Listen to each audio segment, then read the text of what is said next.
Assalamualaikum warahmatullahi wabarakatuh. Di sini saya Irfan Maulana dari TK 3 ingin menjelaskan tentang berpikir komputasional dan algoritma pemrograman. Apa yang akan kita pelajari tentang materi ini? Yang pertama, pengantar berpikir komputasional. Yang kedua, pilar-pilar berpikir komputasional. Yang ketiga, algoritma dalam pemrograman. Yang keempat, studi kasus dan aplikasi nyata. Yang kelima, tips untuk pembelajaran berkelanjutan. Apa itu berpikir komputasional? Berpikir komputasional adalah proses pemecahan masalah dengan cara efisien dan logis, mirip dengan bagaimana seorang ilmuwan komputer mendekati suatu masalah. Ini bukan hanya tentang pemrograman, tetapi lebih kepada kerangka berpikir yang dapat diterapkan di berbagai bidang. Kemampuan ini sangat penting di era digital saat ini karena membantu kita untuk yang pertama, menyelesaikan masalah kompleks secara sistematis. Yang kedua, merancang solusi yang efektif dan dapat disekolahkan. Yang ketiga, memahami dunia di sekitar kita dengan sudut pandang yang baru. 4 pilar berpikir komputasional. Yang pertama, dekomposisi. Dekomposisi memecahkan masalah besar menjadi bagian-bagian yang lebih kecil dan mudah dikelola. Yang kedua, pengenalan pola. Mengenal kesamaan atau tren dalam masalah-masalah kecil untuk menemukan solusi umum. Yang ketiga, abstraksi. Fokus pada informasi penting dan mengabaikan detail yang tidak relevan. Yang keempat, algoritma. Mengembangkan serangkaian langkah atau aturan untuk memecahkan masalah.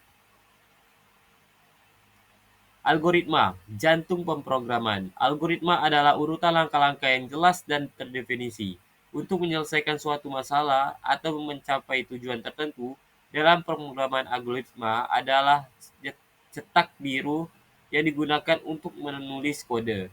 Tanpa algoritma, kode akan menjadi kumpulan instruksi yang tidak berstruktur dan sulit dipahami.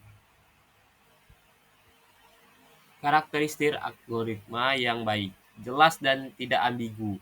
Setiap langkah harus spesifik dan tidak menimbulkan penafsiran ganda. Yang kedua, memiliki input dan output. Harus ada data masukan dan hasil yang diharapkan. Yang ketiga, terbatas finiteness.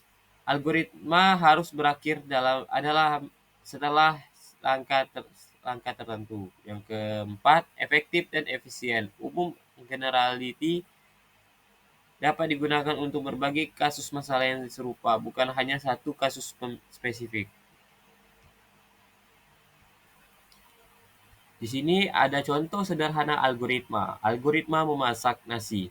Yang pertama, ambil beras secukupnya. Yang kedua, cuci beras hingga bersih, ulangi 2 sampai 3 kali. Yang ketiga, masukkan beras ke dalam panci atau rice cooker. Yang keempat, tambahkan air dengan perbandingan yang tepat. Misal, 1:15 beras banding air. 5. Nyalakan rice cooker atau masak di atas kompor hingga matang. Selanjutnya, diamkan beberapa menit sebelum disajikan. Ini menunjukkan bahwa algoritma ada di sekitar kita, bahkan dalam aktivitas sehari-hari. Nah, di sini ada aplikasi nyata dari algoritma ke inovasi. Berpikir komputasional dan algoritma adalah dasar dari banyak teknologi yang kita gunakan setiap hari. Yang pertama, contoh aplikasi nyatanya yaitu navigasi GPS. Algoritma mencari rute terpendek atau tercepat berdasarkan kondisi lalu lintas. Yang kedua, rekomendasi belanja online. Algoritma menganalisis preferensi dan riwayat pembelian Anda. Yang ketiga, kecerdasan buatan AI. Algoritma pembelajaran mesin memungkinkan komputer belajar dari data. Yang keempat, penemuan obat. Algoritma mensimulasikan interaksi molekul untuk mempercepat penelitian. Nah, di sini ada tips mengasah kemampuan Anda. Yang pertama, pelajar bahasa pemrograman.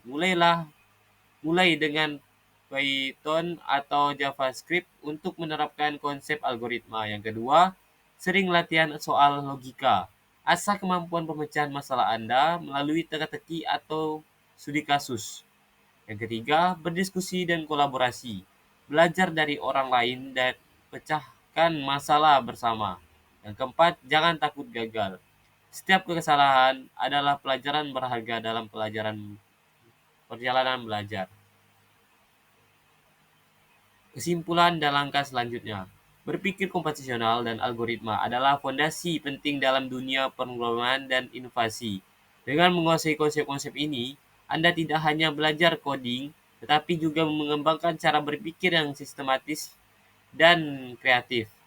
Langkah selanjutnya, yang pertama, mulailah eksplorasi platform pembelajaran daring. Yang kedua, pilih sebuah proyek kecil yang menarik minat Anda dan cepat terapkan algoritma. Yang ketiga, bergabung dengan komunitas pemrograman lokal atau daring. Terima kasih sudah menonton video presentasi dari saya.